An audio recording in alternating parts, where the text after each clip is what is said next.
Output ਦਰਮਿਆਨ ਚ ਸੀਗੀ ਆਊਟਪੁੱਟ ਵੀ ਸਾਡੀ ਰਿਐਕਟਰ ਦੀ ਆਊਟਪੁੱਟ ਗਈ ਉੱਥੇ ਰਿਐਕਟਰ ਨੂੰ ਜਨਾਬ ਇੱਕ ਥੱਲੇ ਲੱਗ ਗਿਆ ਕਨੈਕਟਰ ਉਹਦੇ ਵਾਸਤੇ ਸਾਡੀ ਰਿਗਾਰਡਿੰਗ ਵਾਸਤੇ ਅਰਥਿੰਗ ਲੱਗ ਗਈ ਜਨਾਬ।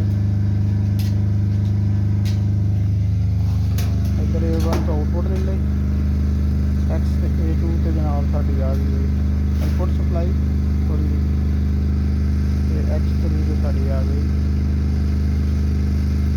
ਅਰਥਿੰਗ।